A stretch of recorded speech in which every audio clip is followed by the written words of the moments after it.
This Seikosha Ships deck clock arrived the other day for servicing. Base metal on the case is aluminum. It looks to have been anodized for corrosion protection. Whatever the finish is on it, it's failing. There's a lot of speckled areas where the aluminum is corroding. One concern of the owner is this missing fastener on the back mounting tab. On the inside, the fasteners have oversized brass hex nuts. The mounting screws for the movement have what looks like white mold around some of them. The arrow shows a dark impression of the missing oversized brass nut that was there at one time. At first glance from a distance, the movement looks nice and clean. Up close, it's covered with dust and dirt particles.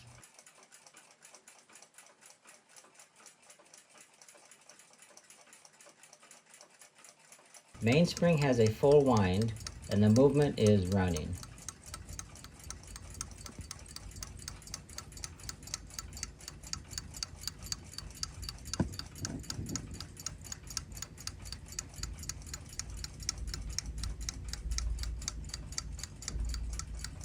The balance wheel only has about 45 degrees of amplitude.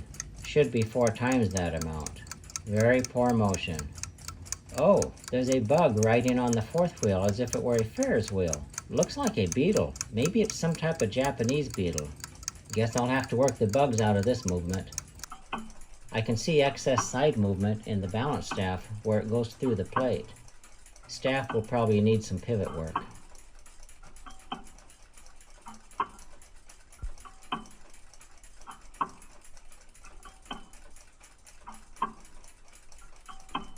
A close-up of that beetle.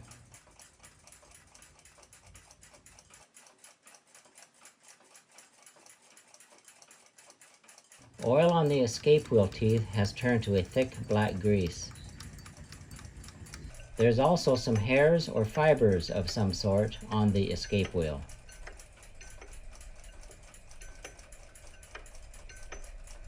The center wheel will need a bushing. This much movement causes a lot of friction. It must have run for years with no servicing. This pivot is covered with old used up oil mixed with dirt. After removing the front plate, the center wheel shows a lot of dirt and brass particles. A lot of scoring on the bearing surface. It's going to need to be resurfaced and polished. Dirt and brass particles on the mainspring arbor as well. It'll need a bushing.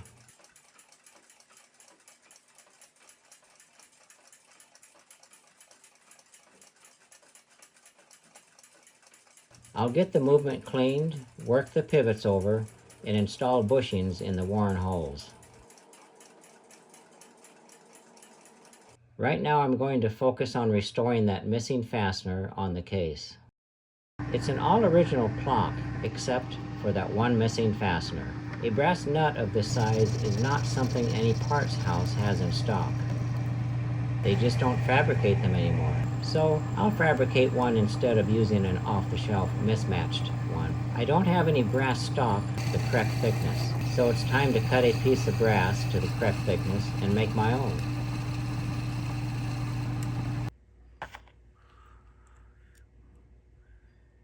The original one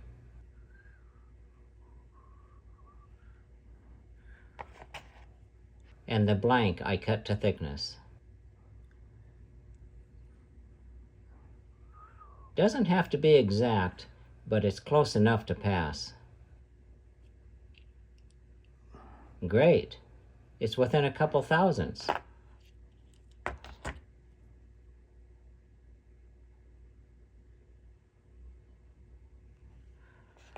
I'll use a flat sanding block to remove the burr off the back side.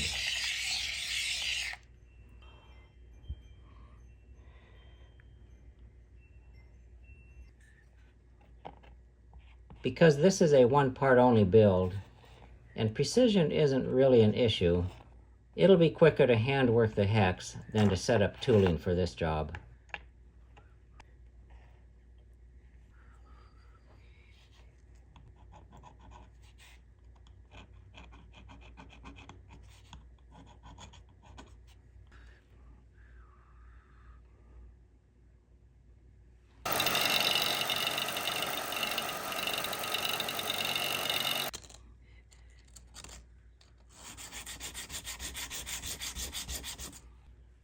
Original nut was fabricated by using a punch. You can tell by the radius on the one side of the nut on the leading edges of the hex cut. The back side has a sharp edge on the hex edges.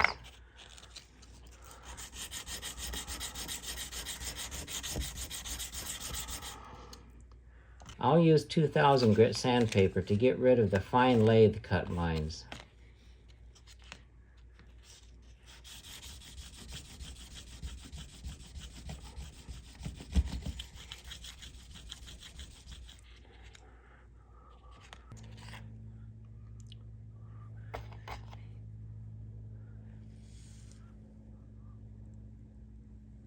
Now to form a radius to simulate a nut that has been punched on a press like the original.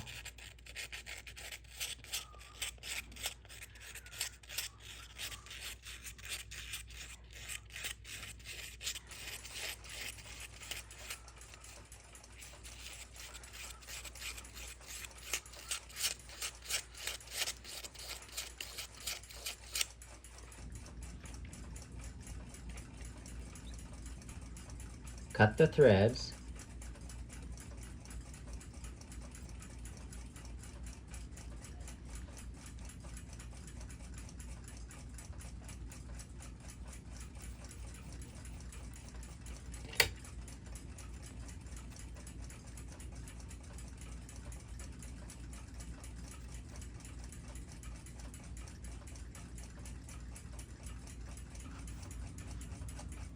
Looking just like the original.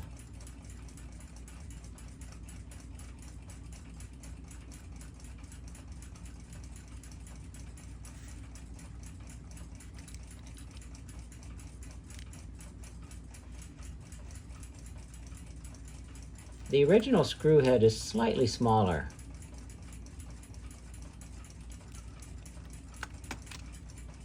The replacement needs to be cut to match the original so it'll fit the countersink. If it's too wide, it'll stick out above the surface of the case. Looks like the original is a standard 45-degree chamfer.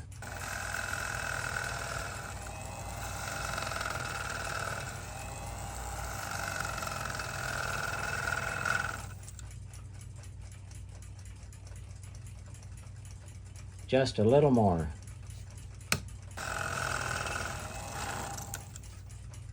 The original oversized nut.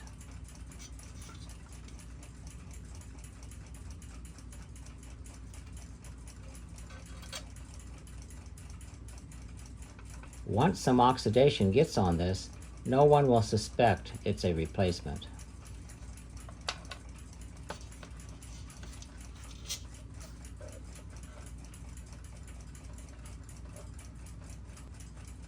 It's details like this that help hold top value on these antiques. Well, the movement is all debugged, restored, and running strong. With pivots reworked and bushings installed in the worn pivot holes, the balance now has excellent motion and aptitude. Owner says this may have never been serviced since the 1940s.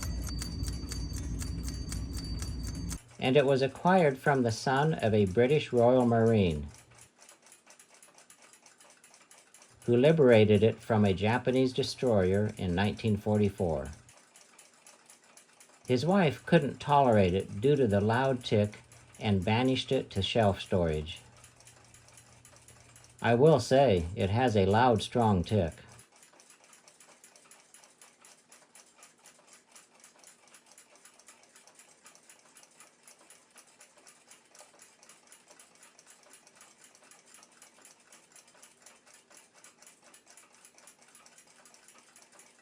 Time to mount it in the case.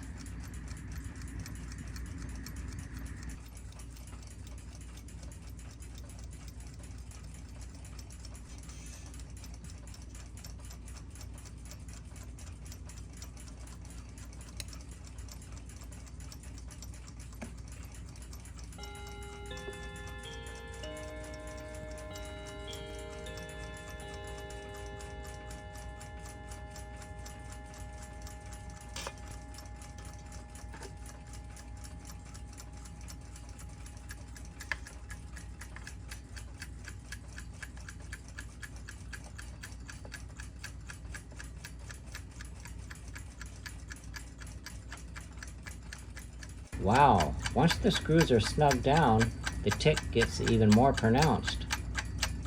Maybe the wood is acting as a soundboard like a musical instrument.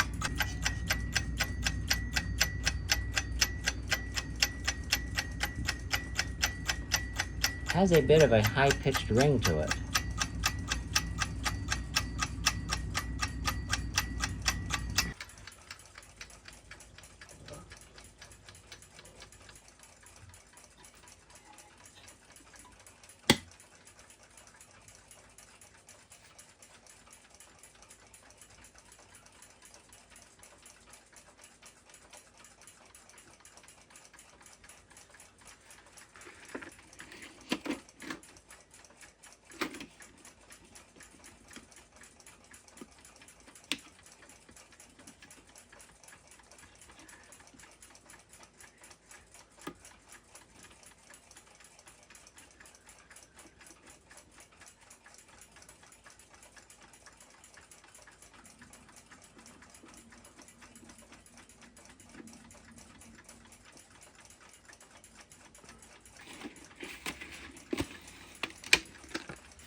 Two nice Japanese stamps on the case, and a serial number of B382.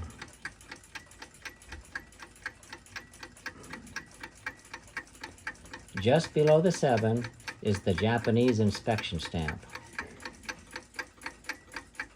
These were water soluble and were removed and reapplied at each servicing.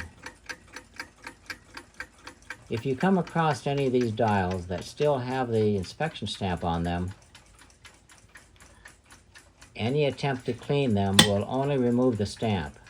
It makes them more desirable to the serious collector if they have the stamp. Screw fits just perfect. Just needs a little patina on it and it'll match the other two. One of the nicer Seikosha deck clocks I've seen. Ready for many years of service.